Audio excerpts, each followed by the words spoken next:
It's official, ladies and gentlemen. The petition for Jon Jones to vacate the UFC heavyweight title has not only almost hit 200,000 verified signatures and worked, but it's also sent Jon Jones into retirement. Jon Jones called us last night and retired. Jon Jones is officially retired. And with Dana White confirming it and Jon Jones doing the same over Twitter, he's finally done. And I knew that this was going to happen. The inconsistency in his training and all the signs over different interviews, it just made it clear as day that he would retire. But the one who knew this was going to happen long before this was, of course, Tom Aspinall. There's no way on earth that he's going to fight me. Not a chance. I will retire Jon Jones without even fighting him. And now with Jon Jones retiring, it finally brings justice to this dog shit heavyweight division, with Tom Aspinall finally being placed as the undisputed heavyweight champion, which was confirmed by Dana White as well. Tom Aspinall is the heavyweight champion of the UFC. So I guess there's no better way to introduce a new segment to the channel, which is Cagefront Reacts, than by having the arguable GOAT of MMA finally retire from the sport after 17 years, and Tom Aspinall finally becoming the undisputed champion he's always been. So let's react to it. So Jon Jones, does he ever come back? No. He's not coming back. There's no reason for him to come back. If he was going to fight, he would just stay and fight. There's nothing there for him. There's no evident names that are going to really be a pickup and just say, oh, I'm getting off the couch for him. There's no one there. Now, does he ever fight out of the organization? He said it in the Full Send interview, but I honestly don't believe that's the case. I don't think he will ever fight again. I don't see that happening. There has to be a serious amount of money to get him fighting. And do you see Jon Jones going into boxing and risking getting taken out by a boxer who is just technically better than him, especially at that high level? Because Jon Jones, he's not going into like something like boxing and fighting like a mediocre kind of guy. He would just get torn apart online, and there's really nothing there for him unless he goes and fights Jake Paul or something. But ultimately, the guy is just never fighting again. Period. Now, what are his plans moving forward? Well, he's got a shit ton of money, and he'll honestly just get paid to go events, just do whatever he wants. He's just going to have a good time, enjoy his retirement, probably shoot guns in Albuquerque. I mean, realistically, I don't know what else he really does outside of MMA, but I will say I'm a little bit worried about his plans in the future, especially with his mental state and things that have gone down in his personal life. And I think with a lot of MMA fighters, they do kind of struggle with that, especially being at the top of the game, which he obviously is, and going from that to then nothing in a sense. So it's going to be pretty interesting, especially with his history. But only time will tell. But for right now, I mean, his MMA career is just completely done. Now, looking forward for him, granted, look, I'm not the biggest fan of Jon Jones, but heading into the future, where the GOAT debates will come in like all the time now, I can understand why people would argue him as the GOAT. You know, technically 28-0, was never really close to being finished, had the most title defenses. I mean, he beat guys like DC, Mauricio Shogun Hua, Alexander Gustafsson, Rashad Evans, Rampage Jackson, and recently Cyril Gane. You know, and that just, the list just goes on. But I can definitely also understand why people would not argue him as the GOAT over guys like, say, like Demetrius Johnson and George St. Pierre. Because, yes, those guys have got losses, but Jon Jones does not have a clean career.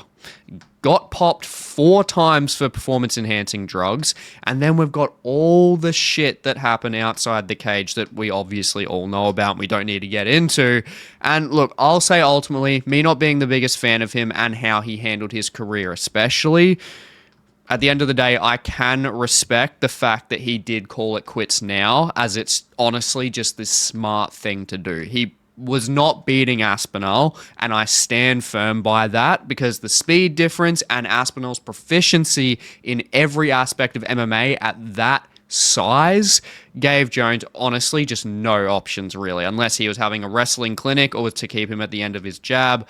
No chance he's doing that for 25 minutes. Aspinall would have chinned him. And a part of me thinks Jones would have known that too, and that's why he is smart by doing that. But with him retiring, like looking like 20 to 30 years down the line, people are going to remember what he actually accomplished, not the fact that he ducked one fighter. Unless Tom Aspinall eclipses Jon Jones's career with successful wins, not many people are going to be thinking about Jones ducking this guy who was a champion once. Like, now Jones has forced Aspinall's hand, realistically. I mean, Aspinall has to now outshine him in terms of that career trajectory, but if he doesn't, the whole ducking thing is just going to fade away in a couple years. So ultimately, long term, Jon Jones is making the right decision, I do have to say, as frustrating as it is. But now looking at the new undisputed champion and the future of the heavyweight division, I would have loved to see the Jones versus Aspinall fight, don't get me wrong, but this happening is just so good for the division's health. This division has been an absolute fucking joke since Jon Jones stepped into it because nothing's been happening, as we all know. But now that we have Tom Aspinall as the undisputed champion, shit's finally going to get moving in that division. And how does that look? Well, Tom Aspinall, he's already taken out almost all of the guys in the bloody top 10, literally just with Cyril Gane, Jailton Almeida, and now Walter Cortez Acosta being the only ones left that he has not finished. So he's already stupidly dominant, as we all know. But looking at the next fight they should make, ethically, I think Jailton and Volkov should fight in a title eliminator. But we need things moving here now. And even though a lot of people don't think it's deserved, which I understand, we need Tom Aspinall versus Cyril Gane as soon as bloody possible. It's the biggest fight that could be made in the division, and the division needs to recover with something big from losing that super fight of Jones and Aspinall. So making that fight happen real soon. Both Gane and Aspinall are healthy. I honestly think they can make it happen around September, October. Just make it for UFC 320. They are both healthy. They are both ready to go. And then make Volkov versus Almeida. Still make that for a title fight eliminator, but you just have Cyril Gane and Aspinall fight in the meantime to just keep the ball rolling. Because we've also got Pavlovich versus Cortez Acosta, which is booked for late August. And then I think you should make, honestly, Curtis Blades versus Marcin Tybura, because somehow both of those guys have not fought each other with like a million fights in the UFC, and they're both coming off wins. And then also we've got like some prospects coming through as well. We got Taliesin Teixeira coming through, and he's fighting Derek Lewis in just a couple of weeks.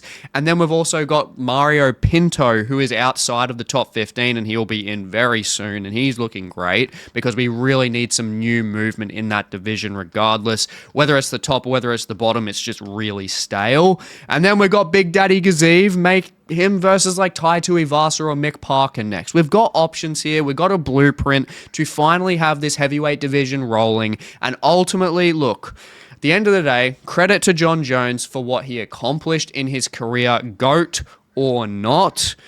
But I am very keen to see Tom Aspinall grease up the gears to get this damn heavyweight division finally moving. Now, I really hope you enjoyed this Cagefront Reacts video. With this segment moving forward, I'm really going to be looking at reacting to other MMA YouTubers' content and just some news stuff as well. So I really hope you enjoyed this video, and please check out the video on the screen if you want to see more MMA content, and please like, comment, subscribe, and I will catch you in the next one.